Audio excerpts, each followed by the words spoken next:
Assalamualaikum warahmatullahi wabarakatuh, sahabatku semua, saudaraku semua. Semoga selalu sehat lahir dan batin, dan dompetnya juga sehat, amin ya. Jadi jangan lahir dan batin aja yang sehat, dompet nggak sehat kacau juga itu ya nggak.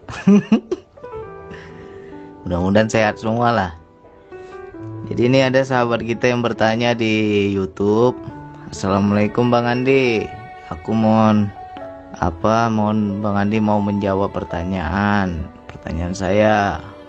Apabila kalau kita mengamalkan zikir nafas tanpa dibaiat oleh guru, apakah kita akan tersesat atau kita tersesat di alam jin ya?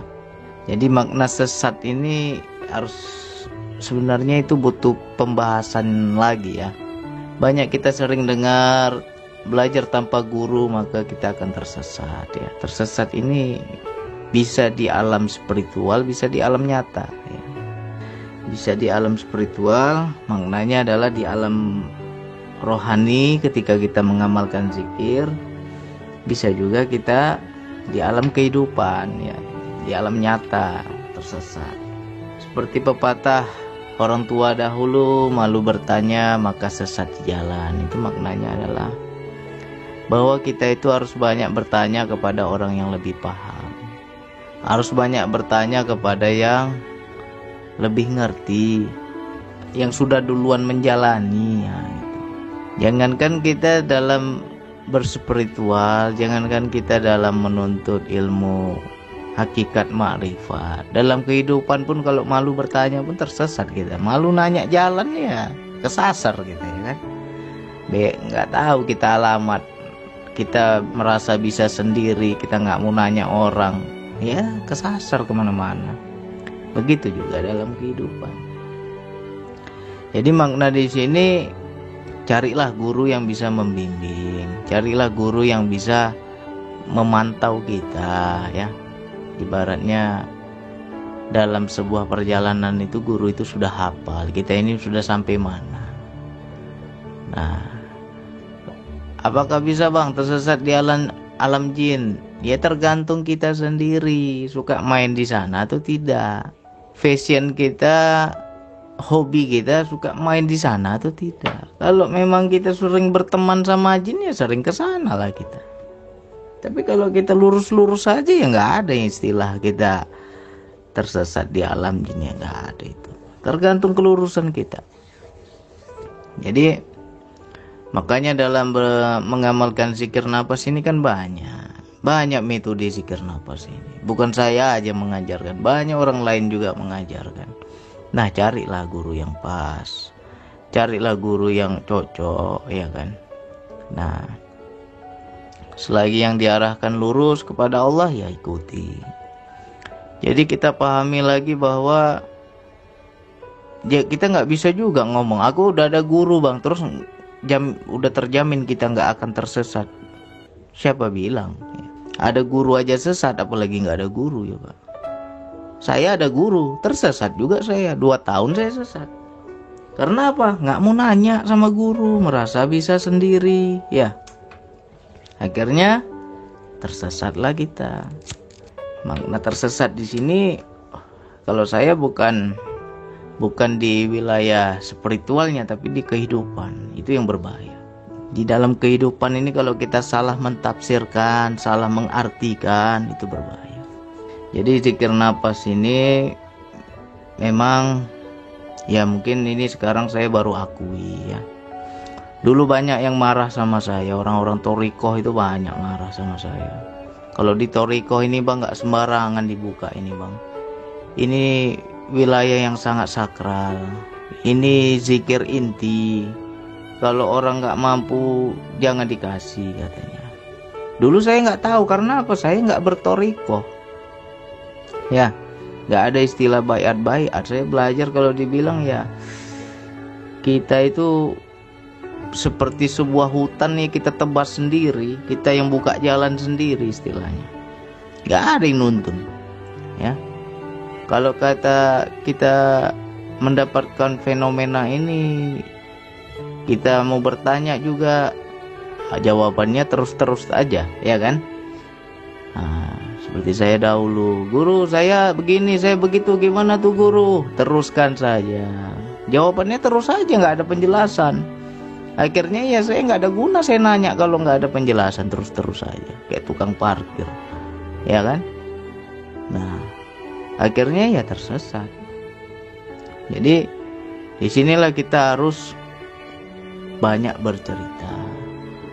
Makanya semua yang sudah saya alami, semua yang sudah saya rasakan, itu saya cerita. Biar apa? Teman-teman yang lain kalau memang mendapatkan pengalaman yang sama ya jadi tahu, jadi paham. Ya. Makanya kita itu harus sharing-sharing lah. Tanya jawab, berbagi cerita ya. Memang wilayah spiritual ini kalau kita tidak bercerita bahaya, apalagi kita salah mentafsirkan, itu paling bahaya. Makanya sekarang saya sudah mulai saya rem ya. Kalau dulu vulgar semua saya kasih, kalau sekarang ya saya tutup karena perintahnya disuruh tutup. Wah, berarti Bang Andi pelit ilmu dong, nggak seperti dulu. Kok kenapa sekarang nggak mau berbagi lagi seperti dulu? Ya karena saya merasakan bahwa banyak teman-teman, sahabat saya, saudara saya itu belum siap. Ya, ibarat kata ya belum dewasa, spiritualnya belum mapan, tapi kita langsung kasih sesuatu yang mewah, ya akhirnya ya salah jalan. Akhirnya ya menjadi pada kesombongan. Makanya kita sekarang kita rem. Jadi kalau orang dahulu yang pernah negur saya, jangan bang dibuka semuanya bang, bahaya. Ya itu saya mohon maaf ya. Sekarang baru kena saya, sekarang baru sadar saya. Kalau dahulu memang gini loh, saya dapat dari Allah tuh mudah. Tapi kenapa saya tidak memudahkan orang lain? Akhirnya semua saya kasih, semua saya bagikan. Dan ternyata banyak juga yang gak siap gitu kan. Banyak juga yang belum mampu gitu. Akhirnya ya terjerumus pada kesombongan. Merasa bisa, merasa cukup, merasa sudah dapat ilmu. Jadi ya ada benarnya juga. Jadi kalau kita bilang kenapa ya kalau di Thorikoh bang gurunya itu pilih kasih. Kalau saya sekarang baru saya sadari, baru saya akui ya. Karena ibarat kata kita ya kalau belum merasakan ya nggak ngerti kita. Udah rasa baru ngerti kan. Jadi tetap saya berbagi ya paling yang umum-umum aja lah. Mengenai tersesat di sini banyak faktor ya. Banyak teman-teman ya saya kasih contohnya aja. Banyak teman-teman ketika mengamalkan zikir nafas, mereka itu belum murni, belum bersih. Makanya kita harus ada pembersihan. Pembersihan di dalam diri dan di luar diri. Seperti apa bang pembersihan di dalam diri? Ya yang selain Allah itu harus kita singkirkan dahulu. Jangan lagi kita mengkultuskan, mendewa-dewakan jin ya, kodam-kodam, jimat-jimat. Nah, begitu juga di luar diri seperti jimat. Nah, begitu juga rumah kita. Kalau banyak pusaka, jimat-jimat, nah itu singkirkan dulu, buang dulu lah. Karena banyak teman-teman yang ketika mengamalkan zikir nafas jadi benturan. Zikir nafas ini energinya murni. Tiba-tiba di rumah kita banyak kali hantu blaunya.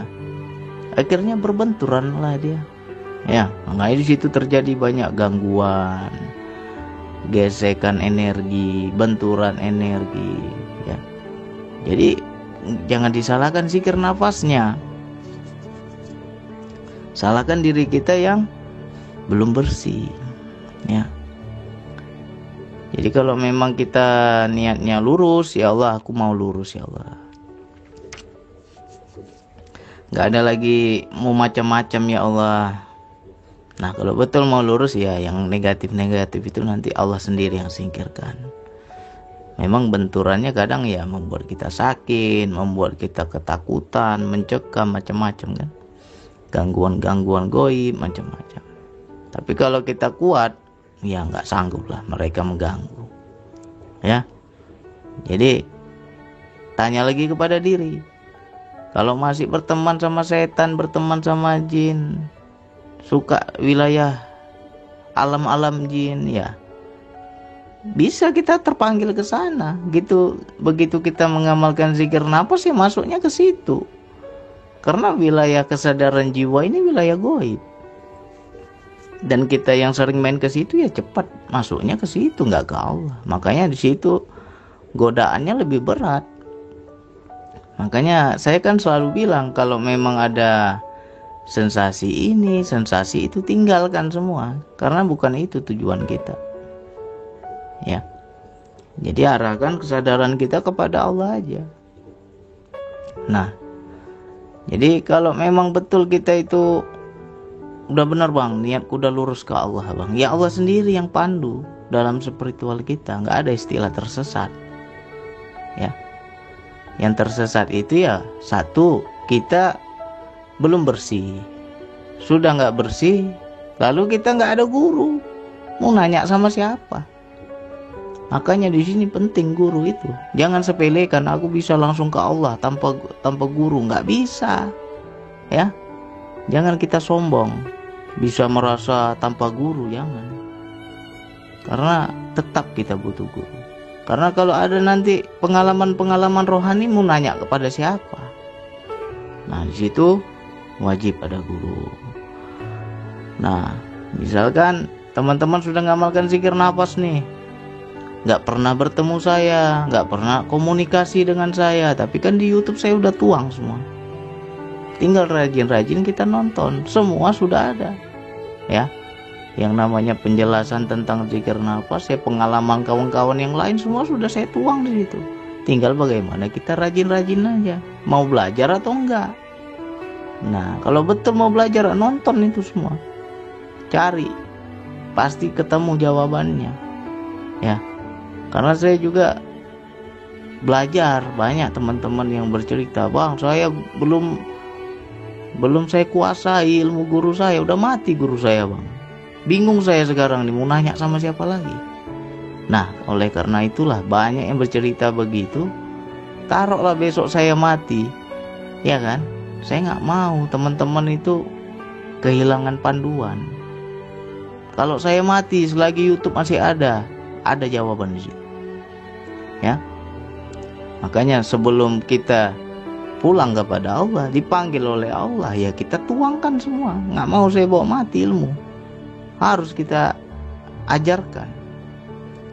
Nah, itu dari segi spiritual tadi. Bagaimana bang yang tersesat dari segi kehidupan? Nah, ini yang banyak salah tafsir. Ya, ya setiap orang macam-macam lah, beda-beda. Ada teman yang ketika mengamalkan zikir nafas itu baru seminggu lah, bang saya baru seminggu mengamalkan zikir nafas, tapi dalam berapa hari ini bang, kenapa marah-marah terus saya bang, bawaannya emosi terus. Nah, ini kan kalau kita nggak bertanya kan bingung, masa mengamalkan zikir nafas jadi ngamuk-ngamuk, jadi marah-marah. Ada aja yang buat kesal, ada aja yang buat kita gondok, ya kan. Nah, itulah sejatinya Allah sedang memperkenalkan ego kita.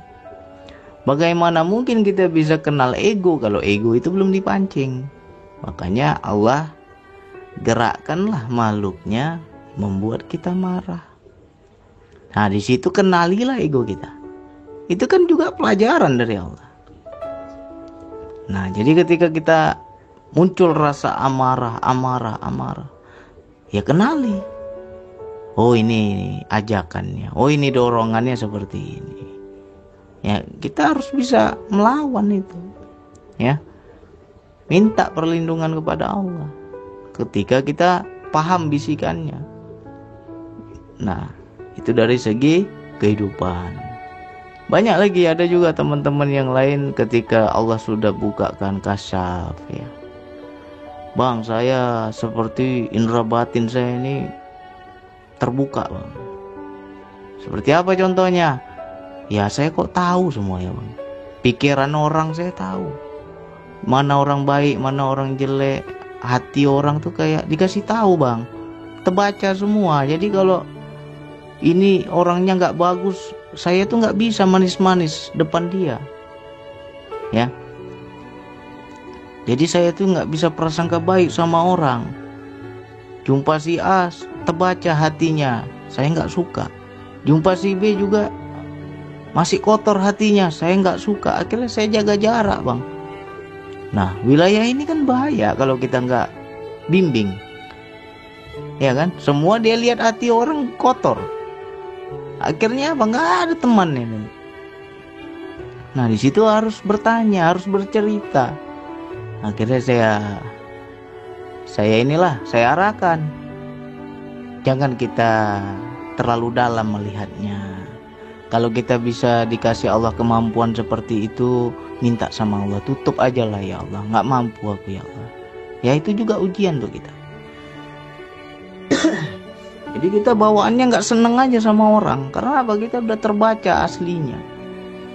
Kadang kita bingung apakah aku suuzon ya bang sama orang, tapi nggak bisa juga dibilang suuzon, Allah sudah kasih tahu itu, ya kan?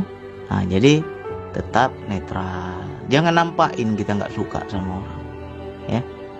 Karena sejatinya ketika misalnya gini, Allah memberikan kita kelebihan bisa membaca hati orang. Si A nggak bagus, si B nggak bagus, oh si C yang bagus. Akhirnya kita pilih-pilih teman.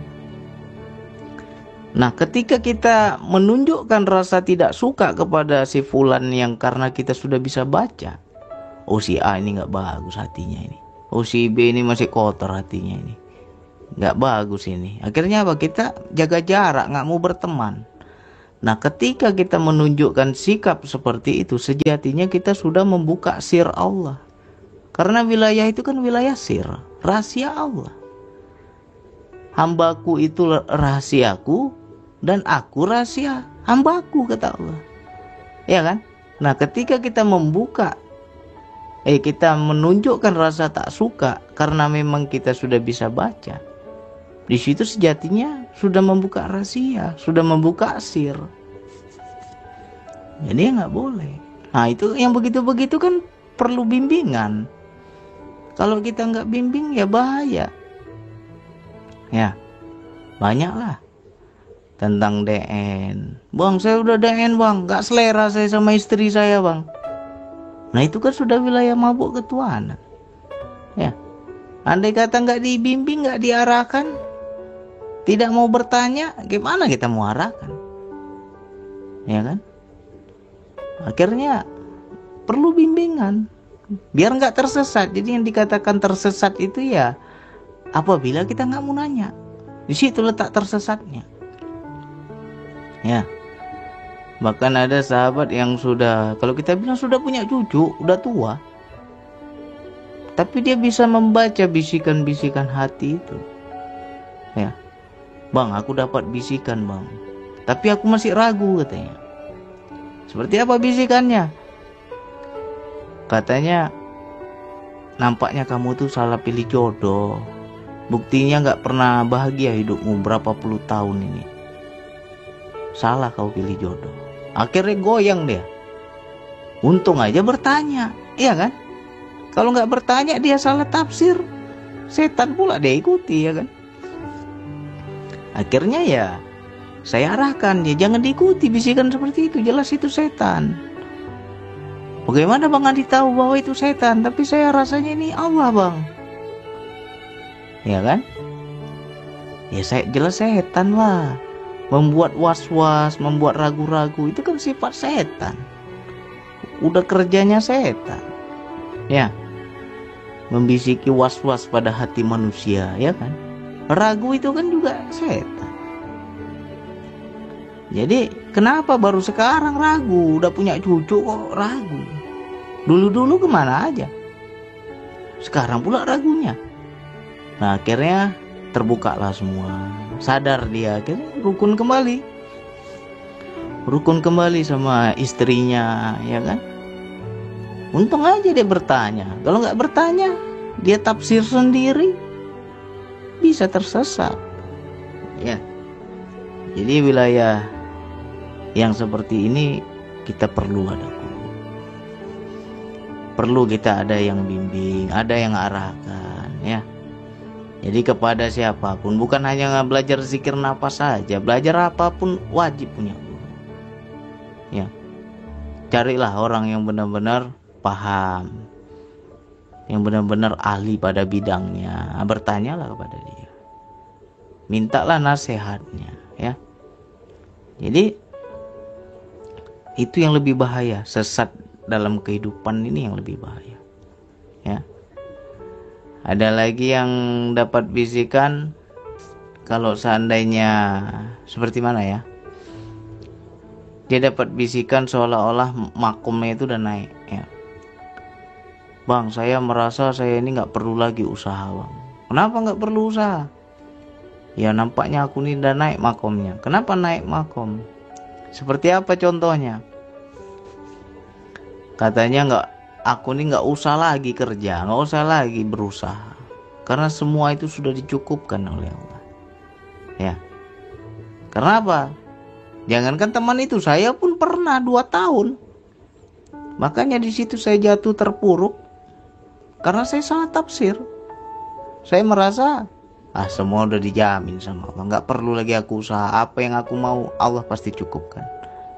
Kita merasa seolah-olah sudah di wilayah tajrid kita ini, padahal masih asbab, ya kan. Aku yakin apapun yang aku butuhkan nanti Allah yang penuhi, padahal masih asbab. Kita merasa sudah tajrid pula, sudah tanpa sebab akibat pula, ya kan. Nah, ternyata di situ saya pelajari, ya 2 tahun itu ya cukup memang, tapi nggak bisa lebih. Ya, paling sebatas perut aja, sebatas apa yang untuk hidup aja. Mau ini mau itu, lebih nggak bisa. Kalau untuk makan insya Allah cukup, ya kan. Jadi di situ ditegur juga sama Allah, kalau kau memang mau lebih, ya berusaha. Jangan hanya sebatas menerima saja. Memang ku jatah, kata Allah. Memang ku kasih, apa kau mau, apa kau butuhkan, ku cukupkan. Tapi nggak bisa lebih, kata Allah. Dijatah sama Allah. Nah, jadi yang begitu-begitu kalau kita nggak cerita, kita nggak bertanya, itulah yang dibilang tersesat, ya. Jadi untuk teman-temanku, saudaraku, ya sebenarnya nyesal juga saya, ada rasa sedikit penyesalan ada, tapi udah terjadi, mau bilang apa, ya. Penyesalan dalam arti kata, sebenarnya zikir nafas ini memang nggak boleh kita buka terlalu vulgar, ya. Udah dibuka, habis itu nggak dibimbing kan bahaya, ya. Sekarang saya baru sadari, maka sekarang udah saya tutup ini, udah nggak terlalu seperti dulu lagi lah. Nah, jadi bagi teman-teman, saudaraku yang sudah mulai mengamalkan, di YouTube itu sudah ada, ya. Rajin-rajin kita nonton, rajin-rajin kita ulang-ulang dari testimoni kawan-kawan yang lain, pertanyaan teman-teman yang lain, itu insya Allah sudah saya jawab itu, ya. Jadi jangan kita merasa aku bisa tanpa guru. Jadi makna guru di sini sebenarnya adalah tidak mesti fisik, ya. Tapi kalau kita dapat guru fisik ya bagus.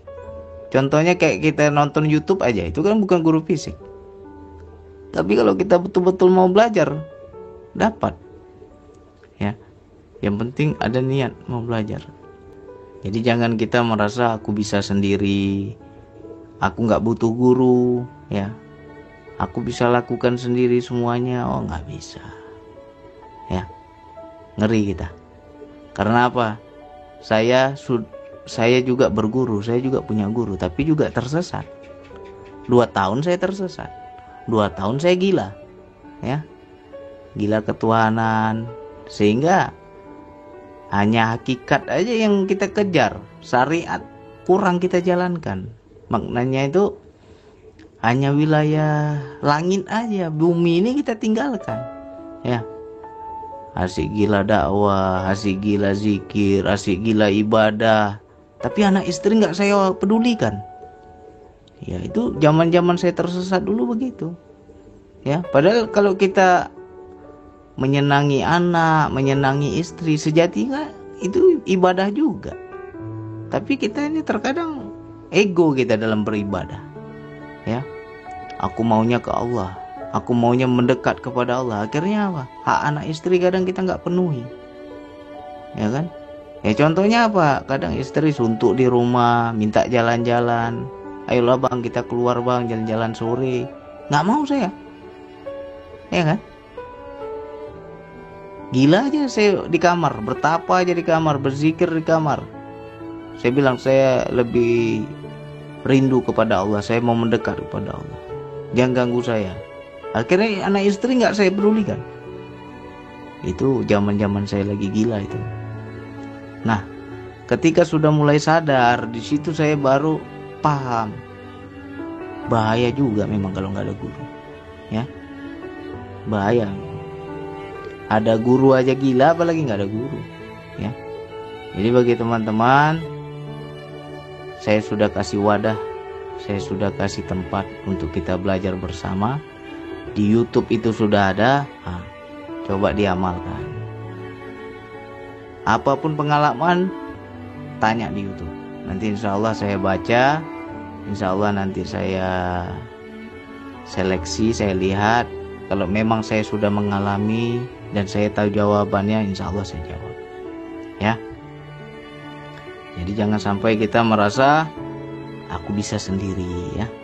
Ngeri lah. Banyak kalau kita mau bahas contoh-contoh tersesat itu banyak. Jadi yang dikatakan tersesat itu bukan tersesat seperti gimana-gimana, ya kita nggak seimbang antara dunia dan akhirat, ya. Asik gila akhirat aja, dunia kita tinggalkan. Padahal yang namanya dunia itu kan harus kita seimbang, ya. Jadi makanya itu ada tulisan saya itu, setinggi apapun engkau terbang, engkau tetap butuh bumi untuk berpijak. Maknanya ya sehebat apapun kita berspiritual, ya, tentang kehidupan ini jangan sampailah berat sebelah.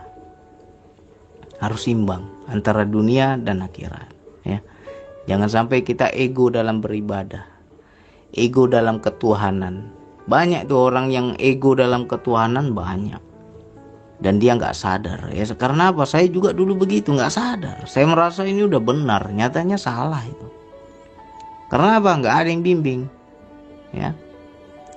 Jadi jangan sampai kita aku gila ibadah, gila zikir, gila bertapa aja di kamar, gila duduk timpu berjam-jam, tapi anak istri kita nggak pedulikan, ya. Banyak itu. Itulah contoh-contoh tersesat. Itu yang lebih ngeri dibanding kita tersesat di alam jin begini begitu. Itu biasa itu. Tapi yang lebih ngeri adalah di kehidupan, ya. Apalagi yang paling rawan itu ketika kasaf itu, terbuka tabir gaib sehingga kita banyak tahu. Nah kalau kita nggak siap, nah itu bahaya, ya kan. Ngelihat si A nggak suka, ngelihat si B nggak suka, kayak mana udah tembus semua. Nah itu harus dibimbing. Jangan sampai kita buka sir Allah, ya. Jangan sampai kita jadi sombong, jadi suuzon sama orang. Sebenarnya yang nggak suuzon, namanya udah dikasih tahu. Tinggal bagaimana kita bisa nggak menyikapi ujian Allah itu. Itu kan orang yang sedang diuji itu. Ya, jadi bagi teman-teman, sahabatku, saudaraku, jadi carilah guru lah, ya. Belajarlah sungguh-sungguh, cari guru, dekati guru itu.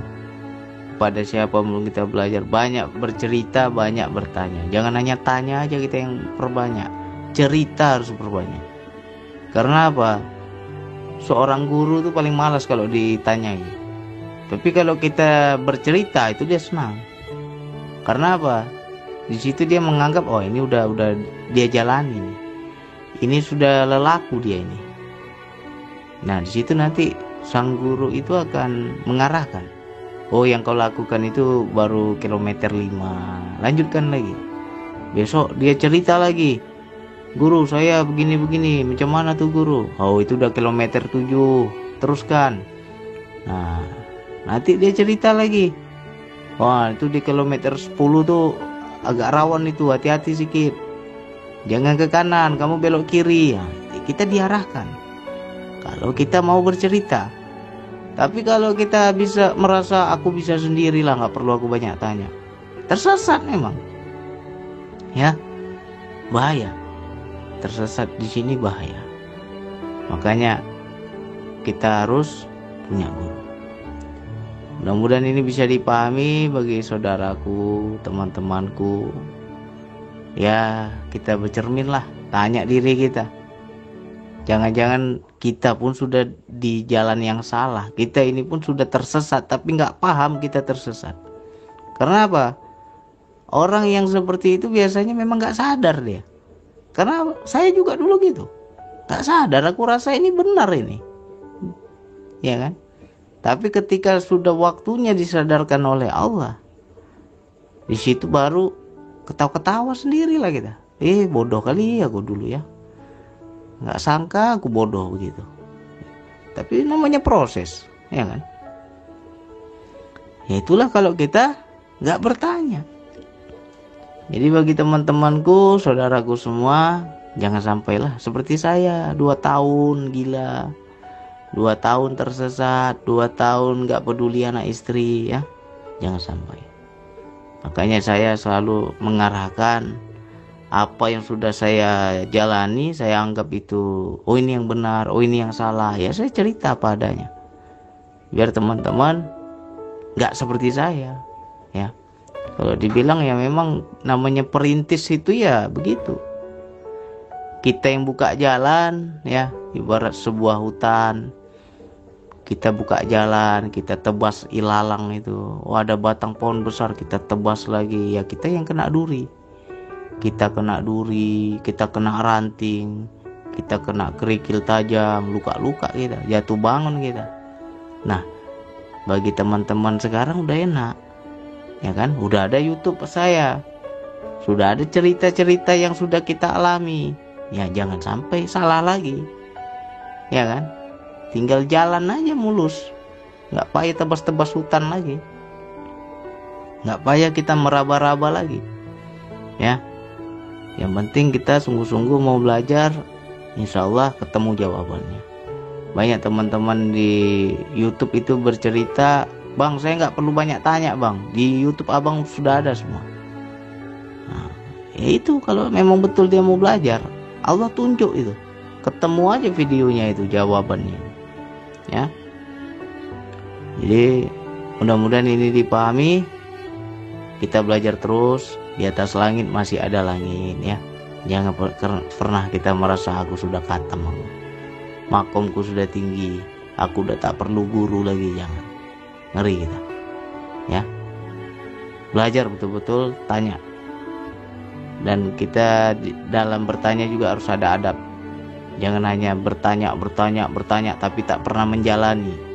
Jalani dulu, baru kita cerita. Udah cerita baru bertanya. Itu adab, ya. Pahami adab itu. Mudah-mudahan ini bisa dipahami untuk semua. Sekian dari saya. Wassalamualaikum warahmatullahi wabarakatuh.